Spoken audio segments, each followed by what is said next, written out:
Tu es assis en face de quelqu'un, ou peut-être tu viens de raccrocher, ou peut-être tu fais un message pour la troisième fois, et quelque chose dans ta mâchoire s'est verrouillé. Ton ventre s'est durci sans que tu le décides. Ton souffle est monté le haut de la poitrine, court, serré, comme si ton corps avait compris avant toi qu'il fallait se préparer à quelque chose. L'autre vient de poser un mot, un ton, un silence calculé, et tout ton système s'est mis en alerte. Bienvenue dans Misane, je suis Caïs, et aujourd'hui j'ai envie qu'on regarde ensemble ce moment-là. Ce moment précis où l'autre te déstabilise et où une question surgit. Est-ce que ce que je ressens me parle de lui ou de moi ? Et il y a une idée qui circule beaucoup. Tu l'as sûrement croisée. L'autre serait ton miroir. Chaque friction, chaque blessure relationnelle serait une occasion de grandir. Un enseignement déguisé. Alors oui, il y a une part de vérité là-dedans et j'y viens. Mais il y a aussi un piège immense et je veux le nommer clairement. Quand tu commences à transformer chaque personne toxique en maître spirituel, tu fabriques une justification élégante pour rester dans ce qui te détruit. Et non, l'autre n'est pas ton gourou. L'autre, c'est parfois juste quelqu'un qui déborde sur ton espace. Et la seule leçon, c'est que tu as le droit de fermer la porte. Et maintenant que ça est posé et c'est non négociable, on peut regarder plus finement. Parce qu'il arrive que la réaction que l'autre provoque en toi soit disproportionnée, tellement familière et presque automatique, comme si ton système nerveux rejouait une ancienne partition. Quand tu es en alerte, ton jugement se rétrécit, tu ne vois plus la situation, tu vois la menace. Et dans ce rétrécissement, quelque chose se révèle. Un endroit en toi qui cherche encore de la sécurité à l'extérieur. Une approbation, une validation, un regard qui dirait « tu es à ta place ».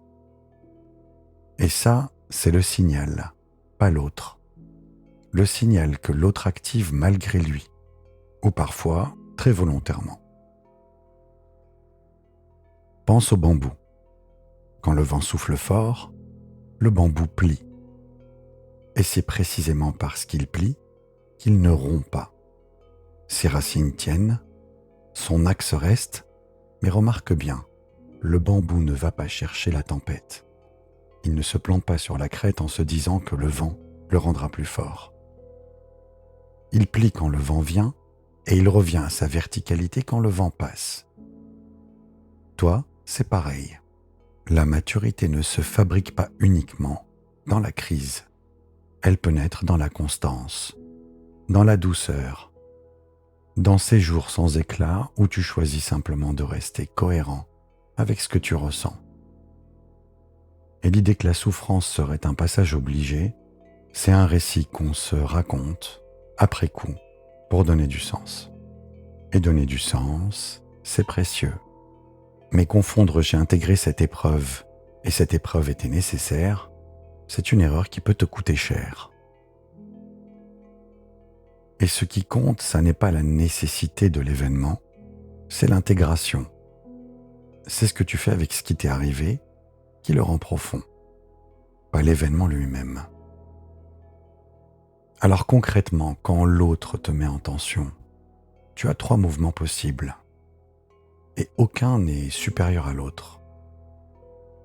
Alors il y a observer. Qu'est-ce que ça touche en moi ? Est-ce que c'est ancien ? Il y a limiter. Poser un cadre, dire non, réduire l'accès. Et puis il y a aussi la possibilité de partir. De retirer ta présence, non pas par fuite, mais par écologie interne. Partir peut être l'acte le plus ancré que tu poses de ta vie. Imagine que demain matin, tu reçoives encore ce message, ce ton, cette façon qu'a l'autre de poser une phrase comme on pose une main sur ta nuque. Pas pour te soutenir, mais pour te courber. Et cette fois, tu remarques ta mâchoire qui se serre, ton souffle qui remonte, tu le remarques. Tu ne corriges rien, tu n'expliques rien, et tu ne sauves personne. Tu poses le téléphone, tu respires depuis le ventre, et dans ce geste minuscule, quelque chose se remet à l'endroit. Pas parce que tu as compris une grande leçon, mais parce que tu as choisi ton axe plutôt que sa tempête. C'est ça la limite, pas un mur que tu dresses contre l'autre, mais un seul que tu trouves sous tes pieds. Alors ce soir, je te laisse avec ça. L'autre n'est pas ton miroir. Il est parfois juste un signal, parfois une intrusion, et c'est à toi de faire la différence. Ce qui compte, c'est pas la nécessité de l'événement, c'est l'intégration. Et le bambou revient à son axe. Non pas parce que le vent lui a appris quelque chose, mais parce que ses racines n'ont jamais bougé. Et la voie du milieu, ça n'est pas rester au centre de la tempête, c'est savoir que ton centre, tu l'emportes avec toi, même quand tu t'en vas. Alors si cet épisode a résonné, soutiens la chaîne, un abonnement, un pouce, un commentaire, n'hésite pas à réagir, et merci d'être là, et prends bien soin de ton axe, et je te dis à bientôt pour un prochain épisode.